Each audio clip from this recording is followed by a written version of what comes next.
Hey, Josie. Hey, Mary. Who are you? I'm Josie Blosser, and I'm a licensed marriage and family therapist here in Oklahoma. Who are you? Same, except my name is Mary Maudsley Scruggs, Not Josie. not Josie. Okay, and what are we on right now? We are on our show, Are You in Session? All right. So welcome to our first official podcast. Yeah. Slash video. Yeah. Where all is this being streamed? It depends on where you want it. Spotify, I think Apple, and YouTube. Okay, cool. And you can go like all of our stuff on Family Solutions, like Facebook page. Yes, check us out. If you are not in Oklahoma, you should still check us out. Absolutely. 'Cause we think we're entertaining and fun to listen to. For sure. So what are we going to be talking about today, Mary? Today is a fun topic, I think. I don't know, maybe not for some people, but the song, the Pina Colada song. When I say that, I feel like most people know what I'm talking about, but it's called Escape, which I didn't actually know until we went to talk about this. I'm like, oh, it's actually called Escape. I also did not know that, but Because it's a Pina Colada song. It's the Piña Colada song. Yeah, and it's by Rupert Holmes. Yes. So if we sing it, we must give credit to everyone else but us. Yeah, we didn't come up with this. These are not our lyrics. Nope. Rupert performed them. Yeah. I like how we're calling him Rupert like we're buddies. Yeah, we are buddies. I called up Rupert to see if we could use a song. Rupert.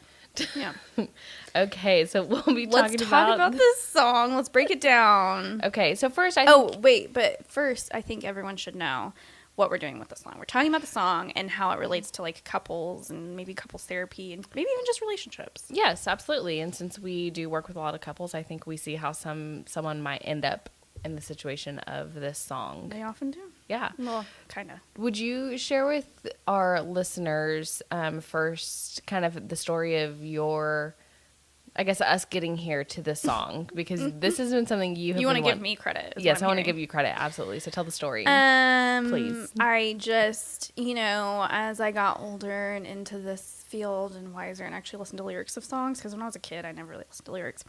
I realized like, oh, this song is kind of sad, but kind of sweet. And it's like, I feel like a lot of people maybe would feel more sad about it, but the ending of it really is nice and kind of rare. I don't know. So that's a good question. We should address that.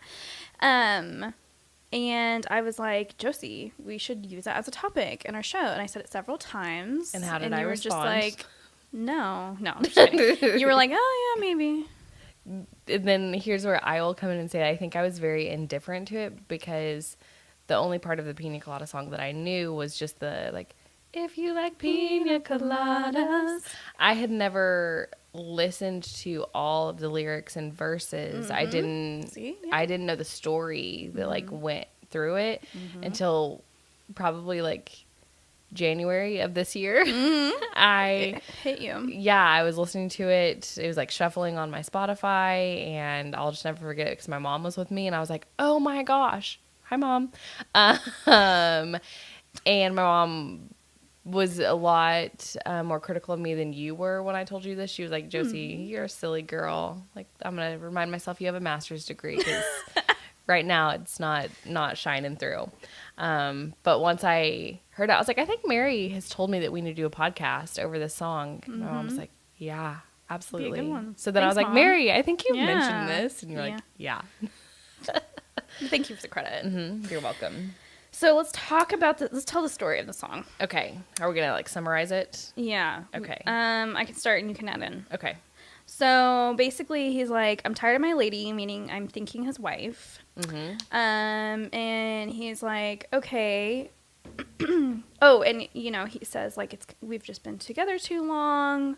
Kind of like a worn out recording of our favorite song, which I'm not sick of the song, I don't know about you, but and then he's like, okay, so she's asleep, and I'm reading the paper, and in the personal columns he sees this letter, which I'm forgetting that he sees it first and doesn't write it first, right? And that's the part that we know is if you like Piña Coladas, getting caught in the rain, like that's the listing in the letter. Yes. He just calling all people who like Piña Coladas. Yes. Getting caught in the rain. Yes. He sees this ad. And he's like, And then it says, then I'm the love you've looked for, write to me and escape, which I would be curious about a Tinder version of the song. Oh, yeah. Like, I just like, what's the modern version of this? The copyright is in 2000 to 2024. I want to know. The song's, I think, definitely older than that. Though. Yeah. Like, when was this originally written? Because I would be shocked if someone... Iglesias was a writer on the song. I would be shocked if someone came to me and said I was reading the paper in bed. I know. Like, you mean you were scrolling on your phone? Yeah. Which, I don't know. I'm kind of curious if there are some ads like this more often to this day. Maybe. So he's like, I didn't even think about my wife. I know that sounds kind of bad, but like we're just not in a good spot. And I'm not a great writer, but I thought I would go ahead and take out a personal ad. And then he like responds to it and he's like, yeah, I like Pina Coladas and all the things you said. And then also mentions a place where they can meet and plan their escape. Mm-hmm. So they're exchanging dialogue all in a public setting. Like this is not some super high thought out. That factor of it. This is all very public. Everyone could see it. But anonymous. Yeah. I didn't even think about that part. Yeah. Okay, so responds, and then he's like waiting, and then he's like imagining a picture of what this lady looks like, right? Oh no, I'm jumping ahead. No, that's not happening. He's saying he's waiting at the spot, and which he names in his personal ad. Yes, and then a lady walks in, and he instantly knew who it was because it's his wife. Right? Like, can I read these lyrics? Yeah. Sing them. So it said, no. So I waited with high hopes, and she walked in the place.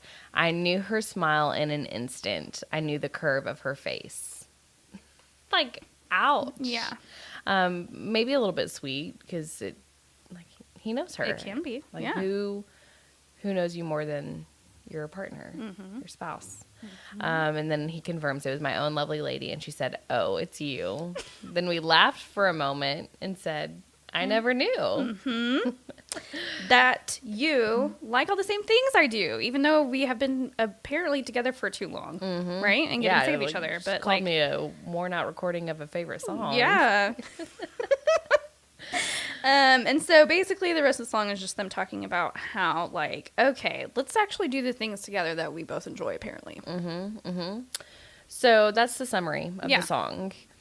Now let's apply that to like real life relationships. Wait, first tell me like just your reaction to this. Do you feel like it's a sweet song or a sad song? No, I think it's a sad song. See, I think it's kind of sweet. I think I'm way too cynical. Okay. I think on both sides. If I'm the wife in the situation or I'm the husband or I'm partner 1, partner 2, I can't get over the fact that like they walk into O'Malley's and they discover each other. I think this is like a very sunshiny, like Pollyanna situation where they're like, oh, ha, ha, ha, how funny. Yeah. I think reality is you're going to be hurt. Yeah, you're gonna be like, even though you're both wrong. They're both objectively wrong here. Yeah. Essentially, like it's leading up to an act of betrayal. And seemingly, he doesn't say it in any of these lyrics, that's what if happened. they had been communicating to one another how unhappy they were. Yeah. So I just don't. I think where it makes me really sad is I question the reality of like it's of you. The response. And also like again, I may be a little bit more cynical and negative. I just think it's really sad that they went as far as to take out these personal ads instead of just communicating to one another to see if they could improve their relationship. Yeah. But you think it's a happier song, so tell me about that. Well, I think it's happy because of how it ends, though. Because you're right. It was a very fine line between cheating and actually returning to your spouse. Like it could have become an affair, and then it could have become betrayal, trauma recovery, and then they would be seeing us, which That's like right. happy to see you. But we might also like Piña Coladas don't want to talk about where you get the best one, but we're gonna have to tend to the relationship too. Yeah, there just would be a lot of work to do, which obviously there's a lot of work for them to do, but they just got maybe lucky enough to like find themselves back to each other, and that's the sweet spot for me is like, and I've seen couples who they're like, and I think I've mentioned this in podcasts where a YouTube live before, is like sometimes once we put divorce on the table, then we actually feel relief and realize, no, we really do want each other. And then you're just like actively choosing each other. Right. Maybe that's what it was that they felt that I have a hard time like imagining, is like that relief of like, whew, okay. Which sometimes that doesn't work out that way, and sometimes it does. Right. Yeah. And I think it probably helps again that they both were in the wrong here. There's no one person that got to take full responsibility and blame. Yeah, like I think the only reason they laughed was because they probably both felt relief of like, oh, we're feeling the same way. This worked out. I actually maybe would prefer to have not had an affair. Right. Also, it sounds like there's so much more I need to learn about my partner. Yeah, like this is an exciting opportunity, right? Like, oh, I was thinking I was sick of you, but really there's a lot I don't know if I didn't know we had the same interests. Right. So you as a therapist, if you had someone come into your office and they're on the verge of starting the Pina Colada song, like they, and whatever it looks like in 2024, have seen this like personal ad and they are, yeah, I think considering like maybe I'm going to respond to this, what would you have them consider and think about? Oh, quickly, I would be like, okay, what would be the consequences of this going very wrong? Is there something maybe you should just be telling your partner that you're not? And should I refer you to a couples therapist, which is often you? What would you add? What would you say? I think having them figure out, okay, this is one option. You could respond to this personal ad, but what other options should you consider first before you make any final decision? Like, again, have you talk to your partner?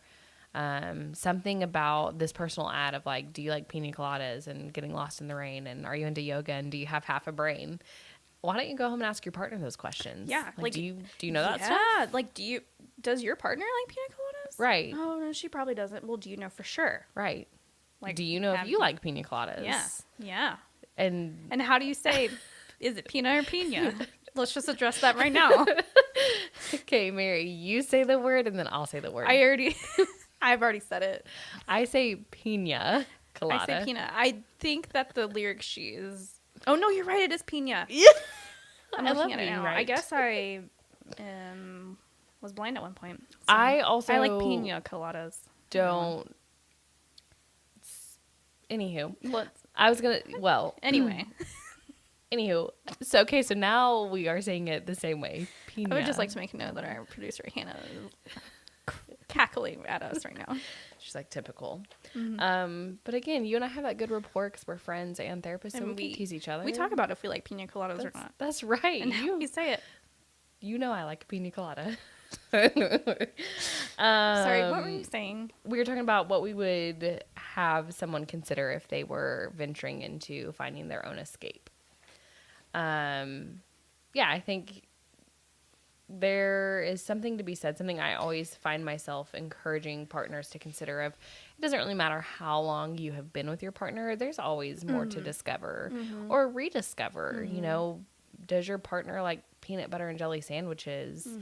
Did they when they were a child? Do they now? Yeah, that's the thing. Maybe they did 5 years ago. Maybe they don't now. Right. Like maybe they're secretly resenting you because you keep buying peanut butter and jelly sandwiches. Yeah. Maybe they want crunchy peanut butter instead of creamy, and that's just evolved over time.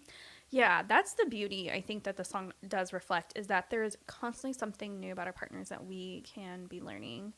And that's just, like, that's where I would say with relationships in general, right? Like, I'm always learning stuff about you. You're an evolving person. You're right. And that we're just friends. We're always still learning friends. about each other. Yeah. I think the song could honestly be renamed like the complacency song. I think what Mr. Holmes was really getting to in the song is that a couple had become very complacent. Yeah, they have become very complacent. And, you know, to that note, earlier you were saying, like, they weren't communicating about what was going on for them or something. But I always like to reflect people. Yes, you were. You were actually communicating something. You weren't communicating clearly in what you probably needed to be, but you were communicating, I don't care. Right? Like, you're communicating that you're okay with the situation because you're not saying otherwise. Right. I don't care to try enough or try to do the hard thing. Yeah.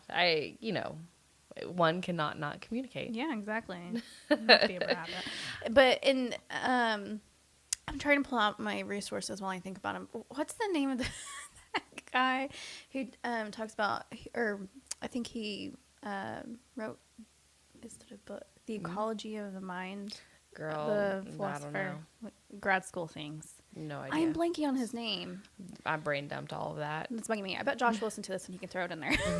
Josh, add it in our resources. After we end this, I'm going to be like, oh, it's so-and-so. Anyway, but he talks about how we are always changing. I'm not the same person that I was yesterday.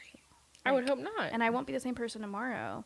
And sometimes we can feel like that's scary because it's like, oh, you've changed. But it's like, well, yeah.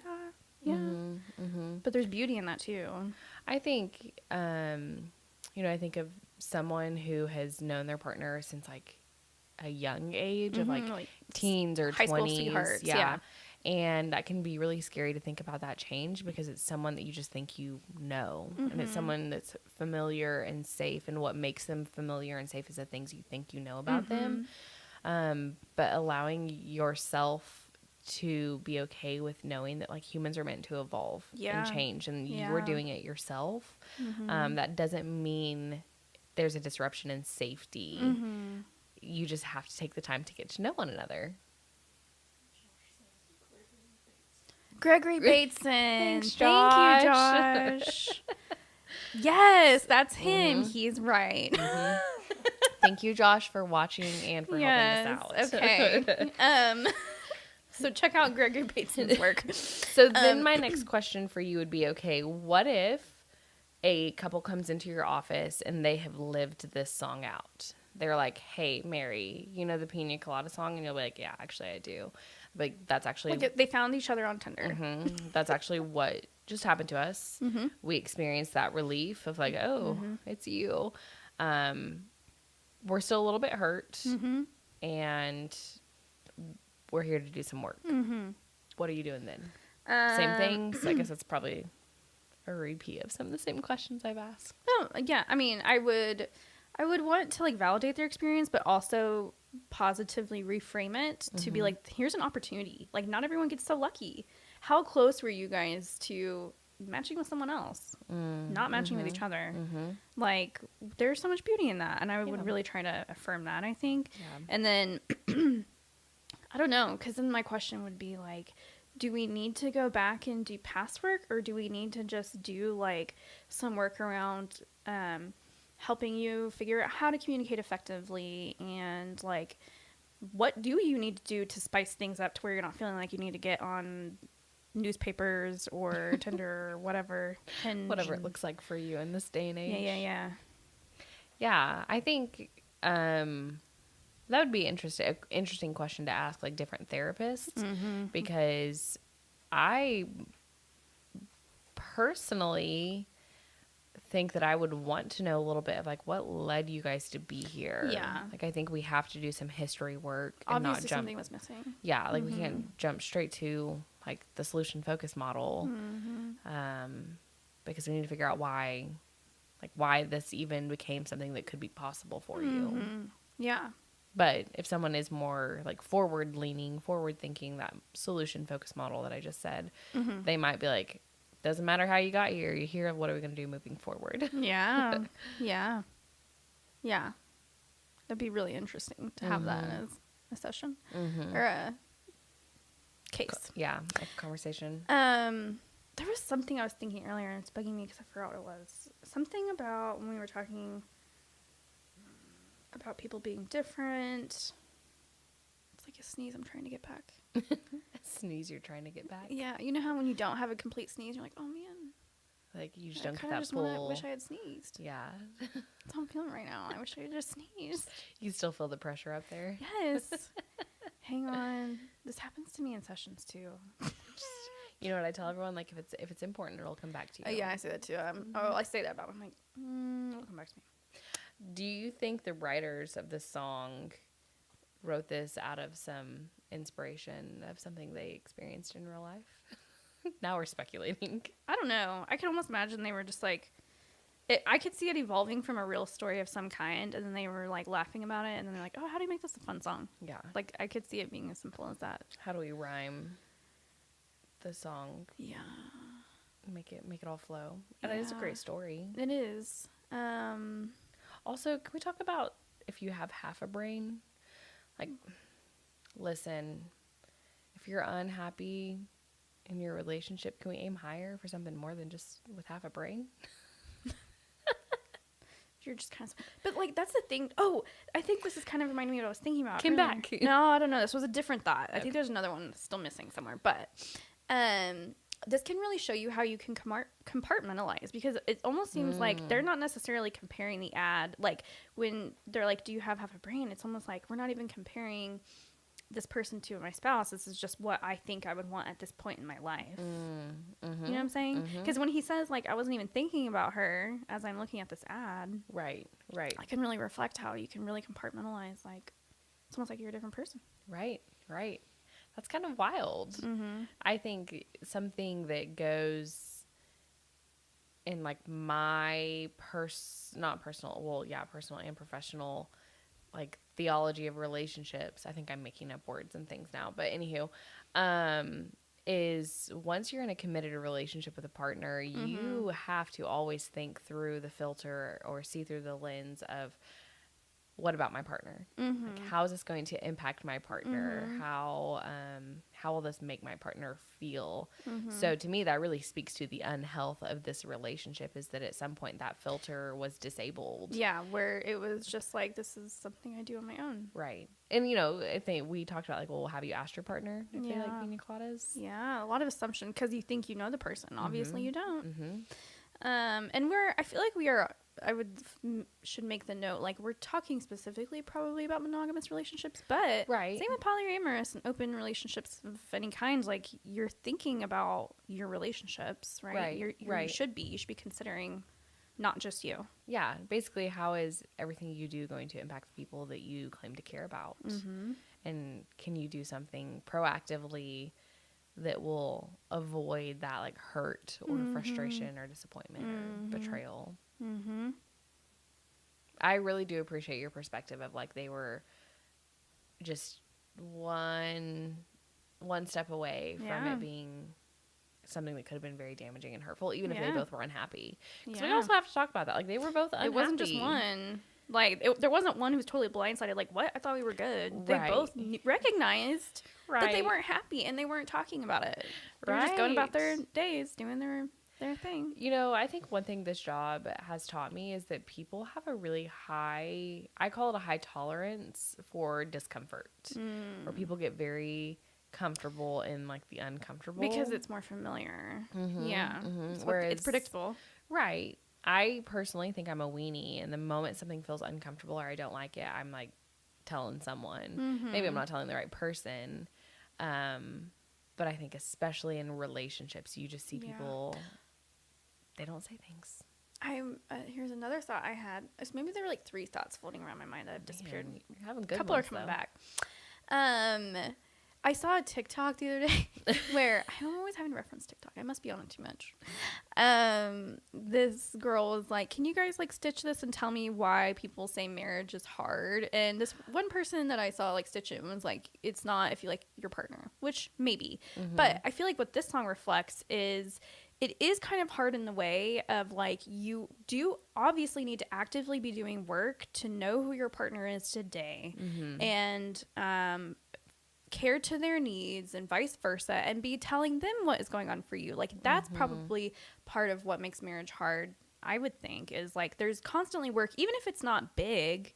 It's just like maintenance. It's still work at some point. Yeah.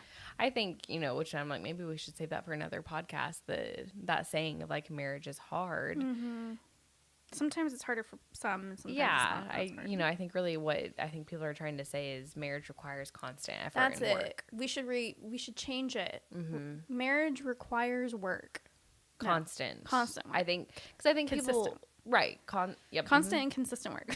It's too long though. We got to come up with something shorter. This isn't a 9 to 5. Yeah. Someone was like, that's too much to say. We're just going to say marriage is hard. But like, it's not a 9 to 5 job. It's a 24/7 thing that it requires some effort, and sometimes you don't feel like you have the energy or capacity to produce that effort, and then Sometimes I think we come up with this idea of like my partner will just naturally fit all my needs. They're my soulmate. They're gonna fill everything I need if they're the person that's meant for me. That's just in my mind. I don't find that realistic at all. No. Because I could probably match with a lot of people in this world. Happy I have my husband, but I definitely he's not gonna just fit my need naturally. Right. It takes me telling him, hey, I don't like creamy peanut butter. I like crunchy. That's right. You got to communicate those things. Yeah, he doesn't like peanut butter at all, so he doesn't know. See? I love your husband for that because not many people in this world don't like peanut butter. Yeah. Man. Thank you, Mr. Scruggs. I mean, I even think about you're a parent right now in a stage of having a kiddo with high volume of dependency on you. Yeah. Even then, you can't meet all of their needs. No, she reminds me of that all the time. She's 1.5, for those wondering. I was trying to be discreet. I don't know. Throw your kids' I'll just mention that she's a toddler. Yeah. Yeah. So, if you as a parent, which to me is most biological of meeting needs, can't meet your own child's needs, why would you expect a spouse to be able to do the same? Yeah. They should know that that's what I want. Well, did you tell them? And if you told them, was it 10 years ago? Right. And is it actually still what you want? I mean. And are they a mind reader? Yeah. No, I don't want a partner who's a mind reader. That takes the fun out of it. You're right. And it's scary. It might be convenient at times, but it also may not be great. Yeah. Yeah. Oh, man. So marriage is hard because it's, what did we come up with? Consistent and constant work. Yeah. But again, that can just be applied to relationships, right? Right. Oh, all of them. Yeah. Romantic or otherwise. Yeah. Also, it's all right, we're probably getting into the weeds here, but I think Maybe. it's okay for someone to say, hey, I'm worn out. Work has been hard. The kids are hard. Yeah, you're going to have to be the 30% right now. Yeah. Or the 70% right now. I'm tired. I got to be the 30%. Yeah. Yeah.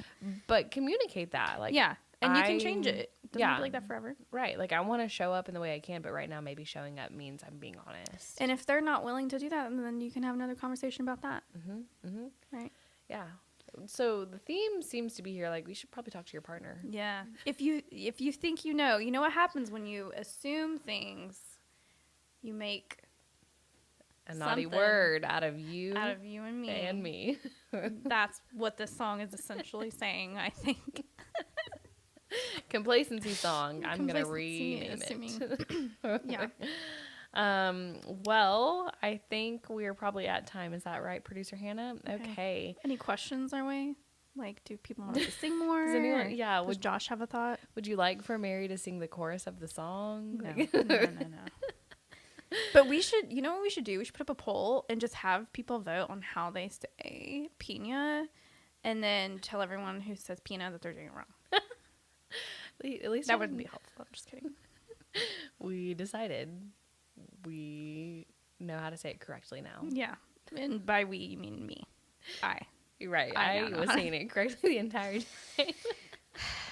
It's funny because I'm pretty sure I used to say Pina, and then I was like, wait, no, I guess it's Pina. Or did I have it backward?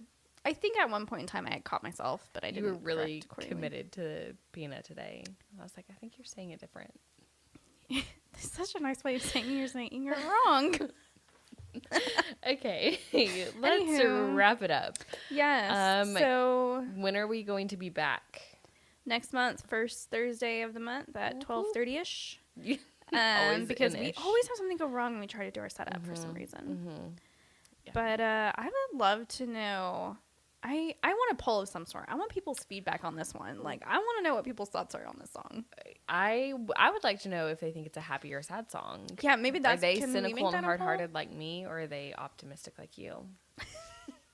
You need a little bit of both in life, right? That's why I hang out with you. Yeah. Also, I feel like a lot of times you're the dark and I'm the sunshine, so. But you would.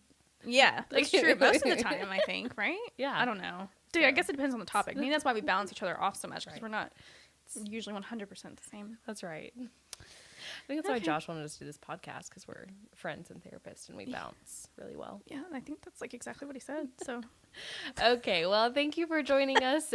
Be sure to subscribe, follow all of our things. If you have any questions or comments, please leave us that feedback. If you tell us if this song is sad or Sad or what is the other word? Is the sad song or is the song sad or happy for you? And also let us know if there's anything that you would like for us to discuss on our podcast. Oh, thank you. All right, Thanks bye.